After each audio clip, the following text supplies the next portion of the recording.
Hi. അപ്പോൾ എങ്ങനെയുണ്ട് എല്ലാവർക്കും വെയിലും ചൂടും ഒക്കെ? നിങ്ങൾക്കൊക്കെ മഴ കിട്ടുക, നമുക്കിങ്ങോട്ട് മഴയോ ഇല്ല, വെയിൽ മാത്രം. അതും എന്താ പറയുക, നമ്മുടെ പച്ചക്കറികളൊക്കെ ആണെങ്കിലും നല്ല രീതിയിൽ കരിഞ്ഞുണങ്ങാനൊക്കെ തുടങ്ങിയിട്ടുണ്ട്. അതായത് നമുക്ക് തന്നെ പിടിച്ച് നിൽക്കാൻ പറ്റുന്നില്ല, പിന്നെ നമ്മുടെ പച്ചക്കറിയുടെയൊക്കെ കാര്യം പറയാനുണ്ടോ? അപ്പോൾ എന്തായാലും ഇതാ ഒരു കത്തിയൊക്കെ ആയിട്ടേ എന്താ വെച്ചാൽ നമുക്കൊരു കണ്ടില്ലേ, നമ്മുടെ ഒരു കൊല ഇങ്ങനെ പഴുക്കാൻ തുടങ്ങിയിട്ടുണ്ട്. അപ്പോൾ ഇതാ ഇന്ന് നോക്കിയപ്പോഴാണ് അതിന് 2 പടല പഴുത്ത് നിൽക്കുന്നുണ്ട്.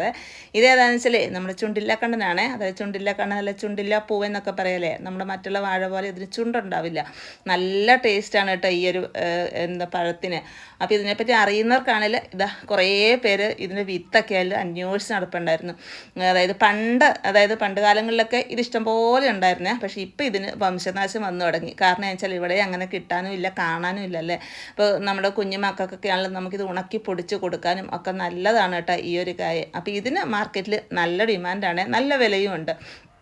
അപ്പോൾ ഇപ്പോഴാണെങ്കിൽ എന്താണ് നല്ല വെയിലും ചൂടും ഒക്കെ ആയതുകൊണ്ട് നമ്മൾ ഈ ഒരു വാഴയ്ക്കാണെങ്കിലും നമുക്ക് വെള്ളവും വേണ്ട, അതുപോലെ തന്നെ വളവും വേണ്ട കേട്ടോ. ഇതിന് ഞാൻ അതായത് ഒരു വിത്ത് കൊണ്ട് നട്ടേ ഒരു ബന്ധമേ ഉള്ളൂ. അത് അവിടെ തന്നെ ഓരോ പ്രാവശ്യം കുലയ്ക്കും. അപ്പം നമ്മൾ ആ കുലച്ച കുലയൊക്കെ കൊത്തിയെടുത്ത് കഴിയുമ്പോഴേ അതിൻ്റെ വാഴ അങ്ങ് വെട്ടിക്കളഞ്ഞ് വീണ്ടും അതിൻ്റെ കുഞ്ഞ് അവിടെ തന്നെ നിന്നിട്ട് വീണ്ടും എന്താ പറയണ്ടേ നല്ല ഉഷാറായി അതേപോലെ വീണ്ടും കുലയ്ക്കും കേട്ടോ. അപ്പോൾ ഒന്നും പിരിച്ച് വെക്കാറൊന്നുമില്ല, അവിടെ തന്നെ നിന്നിങ്ങനെ കുലയ്ക്കുകയാണ് ചെയ്യുന്നത്. പക്ഷേ അതിന് ഒരു പരിചരണവും വേണ്ട, നല്ല ടേസ്റ്റുള്ള പഴം കിട്ടുന്നുണ്ട്. അപ്പോൾ ഒരെണ്ണം കൂടി ഉണ്ട് അതുപോലെ മൂത്ത് നിൽക്കുന്നത്. പക്ഷെ നമ്മൾ നല്ല രീതിയിൽ പരിചരണം കൊടുത്ത്, അതായത് വെള്ളവും വളവും ഒക്കെ കൊടുത്ത് വെച്ച നമ്മുടെ ഏത്തവാഴ കണ്ടോ. അതായത് കുറേ ഇപ്പം വെയിലിൻ്റെ കാഠിന്യം കൊണ്ടേ കുറേ ഒടിഞ്ഞു പോയി കേട്ടോ. നിങ്ങൾക്കൊക്കെ ഉണ്ടോ ഈ ഏത്തവാഴ കൃഷി ചെയ്തവർക്കൊക്കെ ആണെങ്കിലും കുറേ പേര് പറയുന്നുണ്ട് കേട്ടോ, ഇതുപോലെ എന്താണ് കൊലയൊക്കെ വാഴ ഒടിഞ്ഞു പോയിട്ട് ഒരുപാട് നഷ്ടം ഉണ്ടായവരൊക്കെ.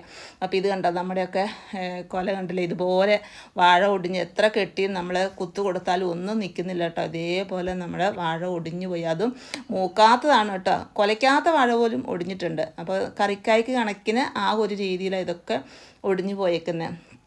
അപ്പോൾ ഇന്നെന്താ വെച്ചാൽ അതായത് നമ്മൾ കൃഷിയെ സ്നേഹിക്കുന്നതിന് കൃഷി ഇഷ്ടപ്പെടുന്നവരായ കുറച്ച് പേരൊക്കെ ഉണ്ടാവുമല്ലോ, എല്ലാവർക്കും ഒന്നും അല്ലെങ്കിലും. അപ്പോൾ അങ്ങനെ നമ്മുടെ എന്താണ് കൃഷിയെ സ്നേഹിക്കുന്നതും നമ്മുടെ കഷ്ടപ്പാടൊക്കെ കാണുന്നവരൊക്കെ ഒരു ഹോട്ടലുകാരനുണ്ടല്ലോ, എന്താ പറഞ്ഞു വെച്ചാൽ നിങ്ങൾക്ക് നഷ്ടമില്ലാത്ത രീതിയിൽ നമ്മൾ സഹായിക്കും, കൃഷിക്കാരെ സഹായിക്കാനാണല്ലോ നമ്മൾ.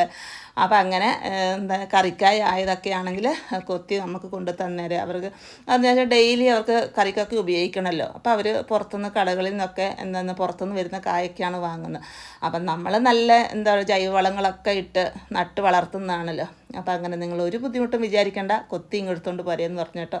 അപ്പോൾ അങ്ങനെ നമ്മൾ അതുപോലെ മൂത്തതും ഉണ്ടായിരുന്നു നമ്മുടെ ഏത്തക്കൊല. അപ്പോൾ അത് മൂത്തതും കൊത്തിയെടുത്തിട്ടുണ്ട്. കറിക്കായൊക്കെ നമുക്ക് ഹോട്ടലിലും കൊടുക്കാമല്ലോ എന്ന് വിചാരിച്ച് അങ്ങനെ കൊത്തിയെടുത്താണ് കേട്ടോ. അത് കണ്ടില്ല, ഇതൊക്കെ ഏകദേശം കറിക്ക് മാത്രമായതേ ഉള്ളൂ, അതൊന്നും പഴുപ്പിക്കാറായില്ല. അതൊക്കെ ഇങ്ങനെ ഇരുന്ന് കഴിഞ്ഞാലും എന്താ പറയുക, നമ്മൾ മൂക്കൊന്ന് വിചാരിച്ച് വെച്ച് കഴിഞ്ഞാലൊക്കെ കരിഞ്ഞു പോകും, കാരണം അത്രയ്ക്ക് വെയിലാണല്ലോ. അപ്പോൾ ഒരു കുഞ്ഞു കൊല ഞാൻ വിചാരിച്ച് അവിടെ ഇരിക്കട്ടെ, നമുക്ക് അത്യാവശ്യം കറിക്ക് ഈ 2 കായ എടുക്കാമല്ലോ എന്ന് വിചാരിച്ചിട്ടേ 2 ദിവസം കഴിഞ്ഞ് പോയപ്പോഴത്തേക്കും അതിൻ്റെ ഒരു വശം മൊത്തം കരിഞ്ഞ് കറുത്തിരിക്കുന്നു. അതാണ് അവസ്ഥ. അപ്പോൾ എന്തായാലും എന്താണ് നമ്മളെ സഹായിക്കാനായിട്ട് അങ്ങനെ കുറച്ച് പേരൊക്കെ ഉണ്ടെങ്കിൽ നമുക്കങ്ങനെ വലിയ രീതിയിൽ ബുദ്ധിമുട്ടില്ലാതെ നമുക്ക് വലിയ നഷ്ടമില്ലാത്ത രീതിയിൽ അങ്ങ് ഒപ്പിച്ച് പോകാം.